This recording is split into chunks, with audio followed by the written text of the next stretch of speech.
Today is March 6th, 2026. So, Iran, the big Iran conflict, is all anybody can talk about. What I want to highlight here is that I think that the market is not really pricing in the probability of a prolonged conflict, except when you go to Polymarket. So, let's take a look here. Prediction markets say US Iran ceasefire by June 30th. Look at these numbers, though.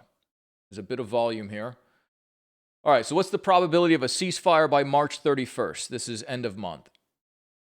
Today's March 6th, so by the 31st, 28%. By April 30th, 50%. By May 31st, 65%. But look how much these have come down in the past little bit. Now, I think that the numbers declining here indicate that this conflict is progressing quite, I don't know, what do you call it? Quite nicely. It's expanding. It's becoming a regional conflict. I think that Wall Street is downplaying the severity of this issue, and I think that this is quite the quagmire. I think that the United States really should not have gotten itself into this conflict. But an observation is this is round two. They already tried round one. And, for whatever reason, they had a 12-day conflict about 8 months ago. They decided to go back to the strategy block, re-strategize, and then go back in. So the notion that this is just going to be some short-lived issue that gets resolved in a week, I don't know. I don't know. And I think anybody who's claiming that there's some geopolitical strategist with all these predictions, I think that's a foolish perspective. The fact is you have to position yourself to be able to profit regardless of not knowing exactly what the future holds. Now, will crude hit X by the end of March? So crude's already exceeded $90 a barrel. So 100% on 90, 73% on 100, 66% on 105, 53% on 110. So the market roughly gives a coin toss on getting up to 110 with a reasonable expectation that we are going a bit higher. Will Iran close the Strait of Hormuz by March 31st, 80% chance. June 30th, 81% chance. December 31st, so end of year, 85% chance. Now, this is all up pretty significantly, $16 million in volume. So there's some volume here. These are up 30%, 65%. So the likelihood of the strait being closed is increasing. Now, you look at the 10-year, and there's not really been much of a response this week. Rates are somewhat higher, 3.9 up to 4.1, but not really that much higher.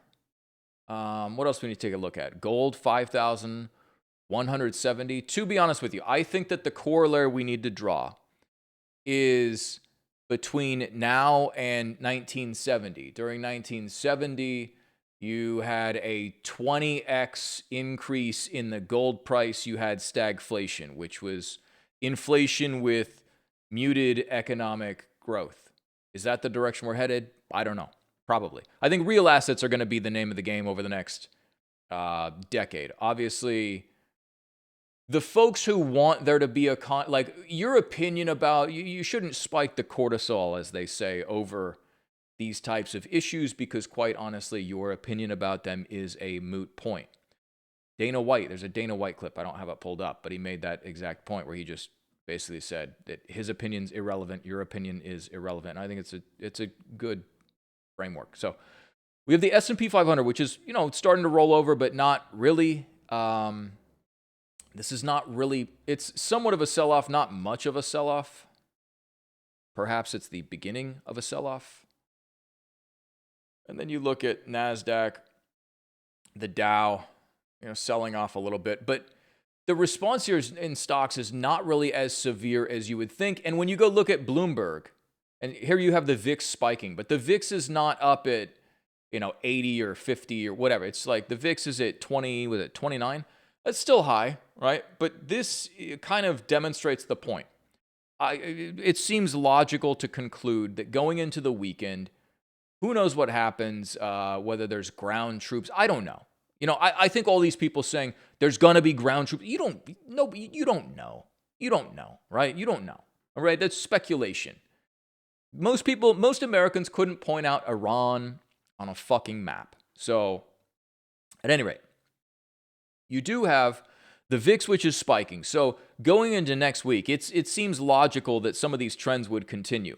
You would expect, there's talks of ground troops or some, supposedly tonight, I don't remember who it was, Bessent or, and it doesn't matter. Some bureaucrat suggested that tonight, Friday, there's going to be a significant attack on Iran. Who knows? All right, but the VIX is spiking, and one might assume that there's going to be more volatility next week. Perhaps the market kind of gets up to speed and starts to accept that this is not just going to be a one and done, nominal issue. Perhaps it was a mistake to go in and attack Iran. What do we got? Silver down a little bit since I last looked, but the metals are holding up, but they've had a tremendous run. So I personally, I think that long term, I think that the U.S. should not have attacked Iran. I think that most Americans are either who gives a shit? Most Americans are fucking stupid. I've seen a couple clips. One guy's like, "What's your opinion on Iran? God bless our troops." You're like, really? You have no opinion. Anyway. Here's crude oil spiking, going quite parabolic. And you have it was Scott Bessent who said that they're considering intervening in the oil futures market, which, and this is borrowed from somebody's tweet, but if they're considering intervening in the oil futures market, then you can't tell me that they don't intervene in the gold market consistently. Anyway, let's jump into, I just want to hop through some articles here. Farmers see fertilizer prices surge as Iran war blocks exports, threatening losses. So here are the bullet points here. The Gulf War disrupts fertilizer supplies and shipping routes. Farmers around the world see prices rise just before planting season, and urea prices jump as global fertilizer supply tightens. I believe 30% of the urea market comes from the Middle East. Weeks-long shutdown would prevent supplies reaching farmers for spring, which would become a major problem.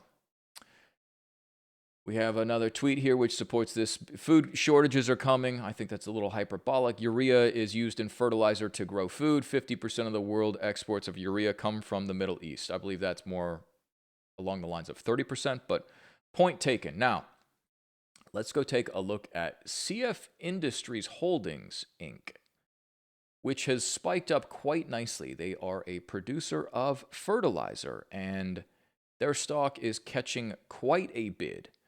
Over the past 5 days, they've basically spiked up every single trading day because I think that some people are starting to realize that number one, urea prices are increasing, and therefore this is going to lead to higher fertilizer prices, and this is good for CF Industries Holdings. So they've done fairly well over the last week.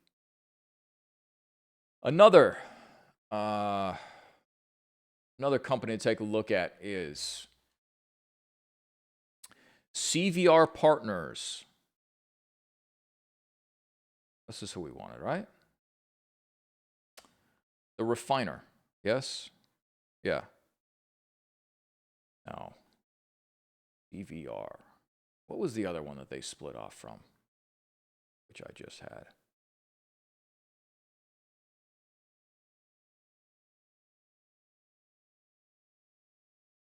Right. CVR Energy, refiner. I believe this is majority owned by Carl Icahn. Not tremendous performance, generally speaking, but it's caught somewhat of a bid over the last couple of weeks. Let's go look at Marathon Petroleum. The point that I'm trying to make here is that the crack spread, or the spread between refined products and crude oil, blows out when there is a global energy issue. So you see that the refiners' profit margins end up doing quite well, and therefore they are catching a bid. So Marathon Petroleum Corporation is it all-time highs? I believe so. So, an interesting idea there.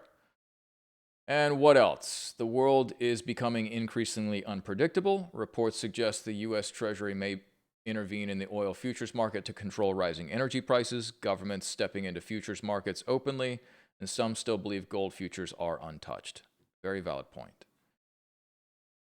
Do you normally quadruple your stockpile of munitions when you're expecting a war to be over soon? This doesn't sound good to me. The gist on Truth Social, Trump says, we just concluded a very good meeting with the largest U.S. defense manufacturing companies where we discussed production and production schedules. They've agreed to quadruple production of the exquisite class weaponry, in that we want to reach as rapidly as possible the highest levels of quantity. Expansion began 3 months prior to the meeting, and plants and production of many of these weapons are already underway. All right, fantastic. More Trump parading about. Anyway. Same point. Okay. If the United States is winning, where are all the videos? Yeah, you don't really see any videos coming out except for AI slop when you go on to the Twitter timeline. But remember when they invaded, what was it, Iraq? And it was just a hellfire, just videos coming out of them just bombing everything. Also, important to note that Dubai is absolutely cooked. All right, let's go take a look at how Emaar Properties is doing. Brilliant stock otherwise, but not doing too hot this week now. Yeah, not catching much of a bid. I think that I've heard some people make some brilliant points, which is, I mean, they're down from 17 down to 13. Somebody made the point, and I think this is intelligent, that Dubai used to be the Switzerland of the Middle East. And now that you have had missiles and penetrate Dubai, I don't know the extent of the damage, but the gist is that I believe some, perhaps there were U.S. sites, U.S. Military sites were hit. But nonetheless, the proposition of Dubai being this safe bastion of neutrality in the Middle East, I think, is pretty much cooked. So I think you can stick a fork in the Dubai trade. I don't think influencers are going to be too keen on Dubai moving forward. What else did we look at here? A couple of shipping stocks, which are up historically. Shipping stocks not doing too well this week, but have historically caught a bid, especially during geopolitical instability, because rates blow out to ridiculous figures and they catch those rates in the form of net income ultimately. Danos, what do we have? FRO, they are a VLCC carrier.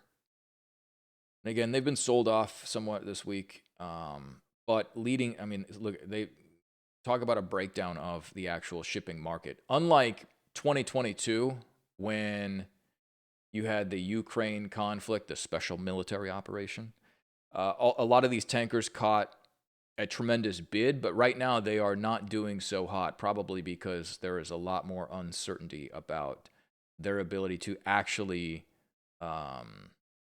carry out their routes. Whereas before it was probably some concern about, the Strait of Hormuz is effectively nearly closed down, although maybe not technically, but there's very little movement there. So what do we have year to date? They've done very, very well.